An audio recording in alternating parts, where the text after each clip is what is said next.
నమస్తే. నా పేరు Krishnamraju VVR. NDA National Democratic Alliance ఈ కూటమి ఆంధ్రప్రదేశ్లో తన మేనిఫెస్టోను విడుదల చేసింది. అయితే దీనిని మనం ఎన్డీఏ ఉమ్మడి మేనిఫెస్టో అని అనడానికి వీల్లేదు. ఎందుకంటే ఈ మేనిఫెస్టోలో భారతీయ జనతా పార్టీ భాగస్వామి కావడానికి ఇష్టపడలేదు. ఈ మేనిఫెస్టోను చంద్రబాబు నాయుడు, పవన్ కళ్యాణ్ మాత్రమే విడుదల చేశారు. వారికి పక్కనే ఉన్న సిద్ధార్థ్ నాథ్ సింగ్ గారు అయితే అసలు ఆ మేనిఫెస్టోను ముట్టుకోవడానికి కూడా ఇష్టపడలేదు. ఇది రాజకీయం. సరే, ఇక ఈ మేనిఫెస్టోలో ఉన్న అంశాలకు సంబంధించి ఆచరణ సాధ్యాసాధ్యాల గురించి ఒక్కసారి మాట్లాడుకుంటే, ఒక్క మాటలో చెప్పాలంటే ఈ మేనిఫెస్టోను యథాతథంగా అమలు చేస్తే అసలు అమలు చేయడానికి ఆస్కారం లేదు. ఒకవేళ అమలు చేయడానికి ప్రయత్నిస్తే ఆంధ్రప్రదేశ్ అధోగతి పాలవుతోంది. ఇది తెలుగుదేశం పార్టీ జనసేన మీద ఉన్న వ్యతిరేకతతో నేను ఆ మాట అనడం లేదు. ఎందుకంటే ఇప్పటికే జగన్మోహన్ రెడ్డి ఒక గరిష్ట స్థాయికి వెళ్ళిపోయింది ఈ వ్యయాల్లో. రేపు ఒకవేళ ఈ కూటమి అధికారంలోకి వస్తే వారు మరింత ఖర్చు పెట్టాల్సి వస్తుంది. అది వేల కోట్ల రూపాయల్లో ఉంటుంది. ఆ అమౌంట్ని ఎలా వీళ్ళు తీసుకురాగలరు అనేది ఒక అంశం అయితే, మరొక అంశం ఏంటంటే దీనికి సంబంధించి వీరి మేనిఫెస్టోలో ప్రధానమైనది సూపర్ 6 అనే ఉచితాలకు సంబంధించి అవి సముచితమైన ఉచితాలైతే ఇబ్బంది లేదు, అది నిజంగా హర్షణీయం కూడా. కానీ అనుచిత ఉచితాలు ఇవి ఇచ్చినప్పుడు మాత్రమే, ప్రజలు కోరకపోయినప్పటికీ కూడా వాటిని ప్రజలకు ఇచ్చేస్తున్నామని చెప్పి మెహర్బానీ పోవటమే ఇబ్బంది వస్తుంది. ఆంధ్రప్రదేశ్లో ఎవరు కూడా మాకు ఉచితంగా బస్సులు ప్రయాణించే అవకాశం ఇవ్వండి అని చెప్పి ఏ మహిళ కోరిన దాఖలాలు లేవు. ఉచితంగా సిలిండర్లు ఇవ్వమని చెప్పిన దాఖలాలు లేవు. కానీ తెలుగుదేశం పార్టీ తన సూపర్ 6లో ఇవన్నీ చేర్చి ఓట్లు మూటగట్టుకునే ప్రయత్నం చేస్తోంది. అది ఆంధ్రప్రదేశ్ను ఫణంగా పెట్టి అనే విమర్శలు ఉన్నాయి. ఫర్ ఎగ్జాంపుల్, మీకు సూపర్ 6లో ఆయన ఏమంటారంటే నిరుద్యోగ భృతి 20,000 నిరుద్యోగ భృతి నెలకు 3,000 రూపాయలు ఇస్తానని చెప్పి అంటాడు ఆయన. అలాగే స్కూలుకు వెళ్ళే ప్రతి విద్యార్థికి సంవత్సరానికి 15,000 రూపాయలు, ప్రతి రైతుకు ఏటా 20,000 రూపాయలు ఆర్థిక సాయం, ప్రతి మహిళకు అంటే 19 నుంచి 59 సంవత్సరాల మధ్యన ఉన్న ప్రతి మహిళకు కూడా నెలకు 1,500 రూపాయలు అంటే ఏడాదికి 18,000 రూపాయలు ఇస్తామని చెప్పి అన్నాడు ఆయన. అలాగే ప్రతి ఇంటికి ఏడాదికి ఉచితంగా 3 సిలిండర్లు, మహిళలకు ఉచిత బస్సు ప్రయాణం. వీటిని తెలుగుదేశం పార్టీ జనసేన సూపర్ 6 పథకాలుగా అభివర్ణిస్తూ ప్రచారం చేస్తున్నాయి. అయితే ఈ సూపర్ 6లోని వ్యయభారాన్ని ఒక్కసారి మనం పరిశీలిస్తే నిజంగా మనకి కళ్ళు బైర్లు కమ్మినా ఆశ్చర్యపోనక్కరలేదు. ఎందుకంటే దీంట్లో ఫస్ట్ మనం దీనికి వచ్చినప్పటికీ మీరు ఏడాదికి 3 సిలిండర్లు ఉచితంగా ఇస్తామని చెప్పి అంటున్నారు. ఒక్కొక్క సిలిండర్ వ్యయం 11 నుంచి 1200 ఉన్నప్పటికీ కూడా మనం 1,000 రూపాయలే వేసుకుందాం. ప్రతి సిలిండరు 1,000 రూపాయలు అంటే ఒక్కొక్క ఏడాదికి 3 సిలిండర్లు అంటే 3,000 రూపాయలు ఈ ప్రభుత్వం భరించాలి. అయితే ఇక్కడ ప్రతి కుటుంబానికి అని చెప్పన్నారు. ప్రతి కుటుంబం అంటే బహుశా వారి ఉద్దేశం ప్రకారం తెల్ల రేషన్ కార్డు ఉన్న కుటుంబాలు.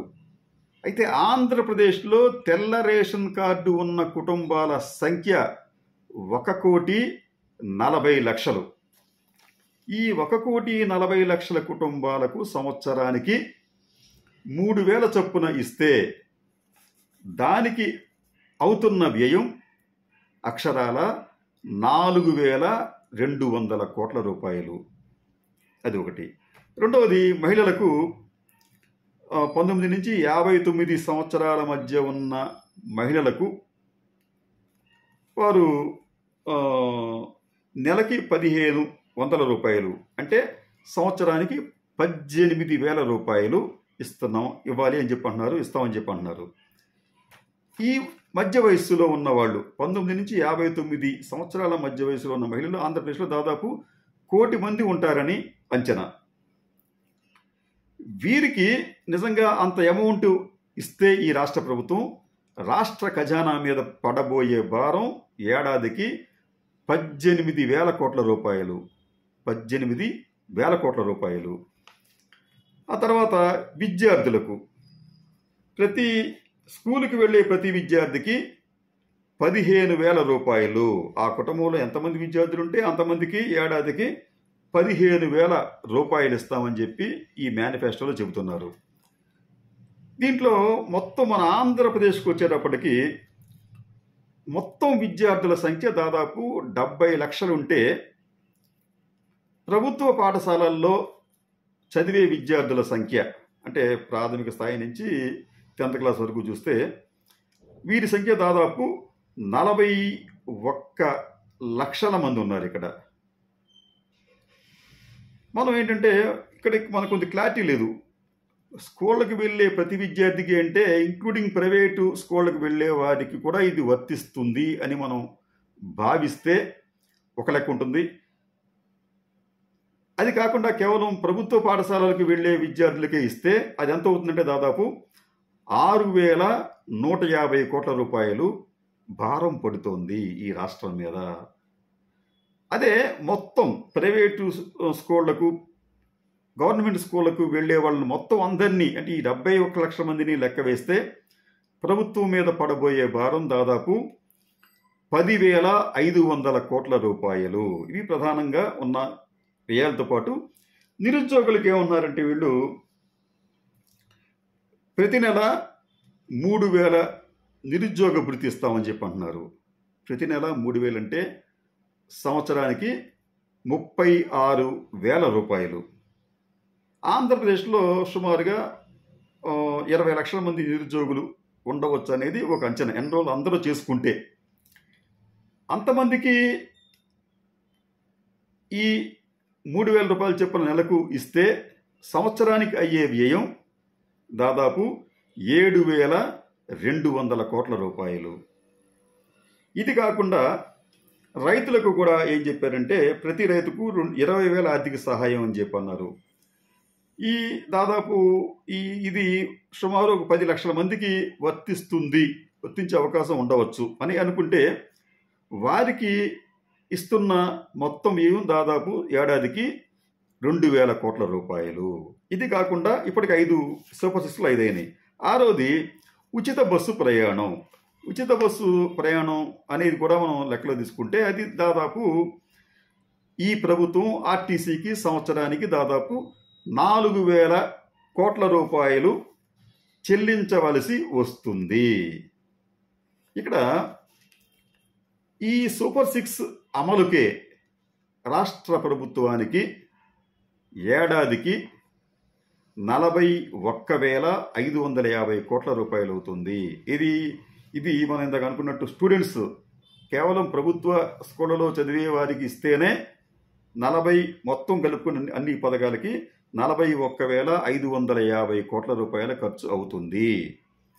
ఒకవేళ ఈ మిగిలిన 33 లక్షల మందిని కూడా ఇది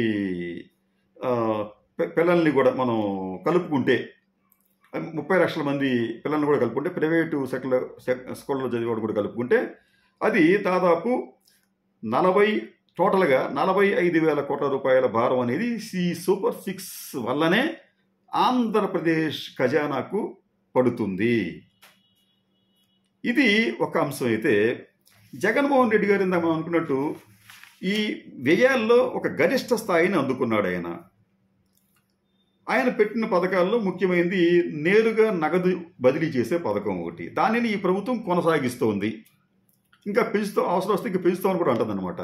ఈ ప్రభుత్వం ఇప్పటి వరకు ఈ 5 ఏళ్లలో ఈ నేరుగా నగదు బదిలీకి 2,70,000 కోట్ల రూపాయలు ఖర్చు చేసింది.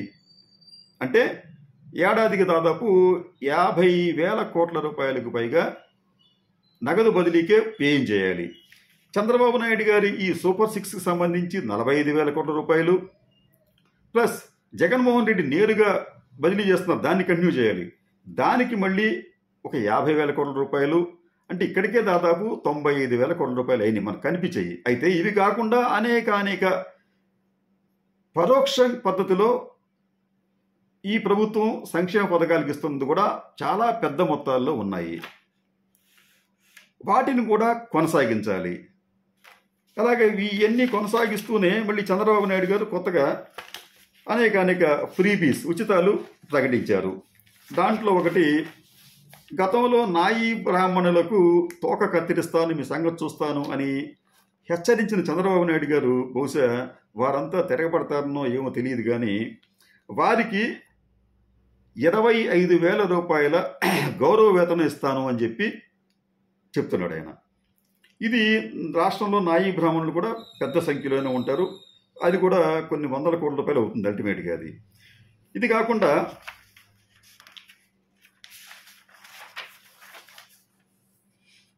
సామాజిక భద్రత పెన్షన్ల పెంపు అని చెప్పి 3,000 నుంచి 4,000. ఇందాక మనం అనుకున్నాం కదా, జగన్మోహన్ రెడ్డి గారు ఇచ్చే పథకాలకి కన్నా ఎక్కువ ఇస్తానని చెప్పి కొన్ని సందర్భాల్లో అన్నాడు ఆయన. దాంట్లో భాగంగానే ఈ పెన్షన్లు 3,000, 4,000 చేస్తానని చెప్పి అన్నాడు ఆయన. అలాగే దివ్యాంగుల పెన్షన్ 6,000 పెంచుతామని చెప్పి అన్నాడు. పూర్తి స్థాయిలో వైకల్యానికి గురైన వారి పెన్షన్ నెలకు 15,000 చేస్తానని చెప్పి అన్నాడు ఆయన. తలసేమియా వంటి దీర్ఘకాలిక వ్యాధిగ్రస్తులకు ఇచ్చే పెన్షన్ నెలకు 10,000 అంటున్నాడు ఆయన. ఇది కాకుండా ఈ ముస్లిమ్స్కి ఇచ్చేటప్పటికి ఇమాం మౌజములకు ప్రతి నెల 10,000 మరియు 5,000 గౌరవ వేతనం అని చెప్పి అంటున్నాడు ఆయన. అలాగే మసీదుల ఇంకోటి ఏంటంటే ముస్లిం మైనారిటీలకు 50 ఏళ్లకే పెన్షన్ ఇస్తామని చెప్పి అన్నాడు ఆయన. ముస్లిం మైనారిటీలకు 50 ఏళ్లకే పెన్షన్ ఇస్తామని చెప్పి అన్నాడు. ఎందుకు ఇస్తున్నాడు ఆయన? ముస్లిమ్స్ మైనారిటీలు ఎందుకంటే భారతీయ జనతా పార్టీతో జత కట్టడం కారణంగా ముస్లిమ్స్ ఆ పార్టీకి దూరం అయ్యారు. కాబట్టి తాను అధికారం పొందడానికి, వారిని అక్కరకు చేర్చుకోవడానికి ప్రభుత్వ సొమ్మును ఫణంగా పెడుతున్నారనే ఆరోపణలు వస్తున్నాయి. లేకపోతే ఎవరు అడిగారు 5,000 రూపాయలు ఇవ్వమని చెప్పి? ముస్లిం మైనార్టీలకు 5,000 ఇస్తావు, మరి క్రైస్తవ మైనార్టీలకు ఎందుకు ఇవ్వవు? మరి అంటే క్రైస్తవులందరూ కూడా ఎట్లాగ నీకు ఓట్లేరు, వాళ్ళు జగన్మోహన్ రెడ్డి వెనక ఉన్నారని చెప్పి ఇది అధమస్థాయి రాజకీయాల్లాగా కనిపించడం లేదు. ఇవన్నీ కలుపుకుంటే ఈ ఉచితాలకే 1,00,000 కోట్లు పైనే అయిపోతుంది.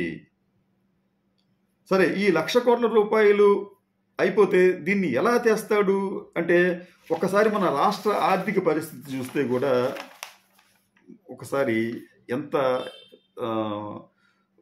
అసాధ్యమో ఈ పథకాలన్నీ కూడా మనకు అర్థమవుతుంది. ఎందుకంటే ఆంధ్రప్రదేశ్ మొత్తం బడ్జెట్ దాదాపు 2.25 లక్షల కోట్ల రూపాయలు.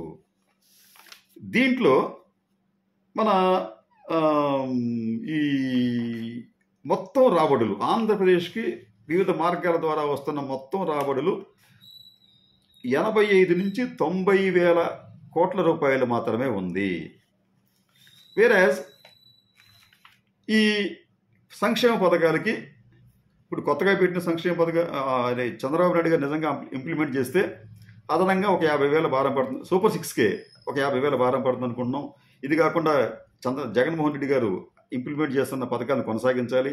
ఇవన్నీ చూస్తూ ఉంటే 1,00,000 కోట్లకు పైగానే సంక్షేమ పథకాలకు వెచ్చించవలసి వస్తోంది. కానీ రాబడి 85 నుంచి 90,000 కోట్ల రూపాయలు మాత్రమే. ఇది కాకుండా ఒక పెద్ద మనకు బడ్జెట్ ఏమిటంటే రాష్ట్ర ప్రభుత్వ ఉద్యోగుల జీతాలు, బత్యాలు, పెన్షన్లు, అవి సంవత్సరానికి 65,000 కోట్ల రూపాయల వరకు ఉన్నాయి. ఆదాయం చూస్తేనేమో అరకొర, ఖర్చులు చూస్తేనేమో స్కై రాకెట్, ఆ అంతరిక్షంలో ఉన్నట్టుగా కనిపిస్తున్నాయి. ఇటువంటి నేపథ్యంలో ఈ పార్టీలు బాధ్యతాయుతంగా వ్యవహరించాలి. సరే, కొంతమంది జగన్మోహన్ రెడ్డి రాష్ట్రాన్ని దివాలా తీయించాడని చెప్పి అన్నారు. కానీ జగన్మోహన్ రెడ్డి నేను చెప్పినట్టు గరిష్ట స్థాయికి ఆయన వ్యయాలు వెళ్ళిపోయినాయి. అంతకుమించి ఆయన కూడా చేయలేడు. అందుకనే ఏంటంటే ఆయన తెలివిగా తన కొత్త మేనిఫెస్టోలో ఆ కొత్త కొత్తగా ఇటువంటి వ్యయాలను ప్రీవియస్ని ప్రకటించలేదు ఆయన. ఇప్పుడు ఆయన కూడా చేయొచ్చు. ఇప్పుడు చంద్రబాబు నాయుడు గారు మహిళలకు బస్సు ప్రయాణం ఉచితం అని చెప్తే, జగన్మోహన్ రెడ్డి కూడా అలాగే మహిళలకి ఏంటి, నేను ఇది పురుషులకు కూడా ఇస్తాను, మొత్తం యావత్ రాష్ట్రంలో అందరికీ ఉచితమే అని చెప్పి ఆయన చేయొచ్చు కదా. చేస్తే ఆయన అడ్డుకునేది ఎవరు? మీరు ముస్లిమ్స్కి మేము ఇంత ఇస్తామంటే నేను క్రైస్తవులకి ఇంత ఇస్తామని చెప్పి అనొచ్చు, ఆయన అనొచ్చు, లేదా ఇంకోటికి ఇంత ఇస్తామని చెప్పి అనొచ్చు. కానీ ఇక్కడ ఈ విషయంలో జగన్మోహన్ రెడ్డిని మనం అభినందించాలి. ఆయన ఈ ఫ్రీబీస్ ఇచ్చే విషయంలో, ఉచితాలను ఇచ్చే విషయంలో అనుచితంగా వ్యవహరించటం లేదు, చంద్రబాబు నాయుడుతో పోటీ పడటం లేదు, సముచితమైన ఉచితాలే ఇస్తున్నాడు అని మనం భావించాలి. కానీ చంద్రబాబు నాయుడు గారు, పవన్ కళ్యాణ్ ఏదో రకంగా మనం ఓటర్లను ఆకట్టుకోవాలని చెప్పి ఉద్దేశంతో అనుచితమైన ఉచితాలను కూడా ఇస్తున్నారు. అటువంటి అనుచితమైన ఉచితాల విషయానికి వచ్చాడు. ప్రధానంగా మీకు బస్సు, మహిళలకు ఉచితంగా బస్సు ఒకటి, మీకు అలాగే సిలిండర్లు ఒకటి, ఈ చాలా భారం పడుతుంది ఈ రాష్ట్ర ప్రభుత్వం మీద. కాబట్టి ఏంటంటే చంద్రబాబు నాయుడు గారు నిజంగా పొరపాటును గ్రహపాటును అధికారంలోకి వస్తే, ఆంధ్రప్రదేశ్ ఆయన అధికారంలోకి వచ్చిన 2 ఏళ్లలో పూర్తి స్థాయిలో దివాళా తీయటం ఖాయం. ఈ వనరులను సమకూర్చుకోవడం అనేది చాలా అసాధ్యమైన విషయం.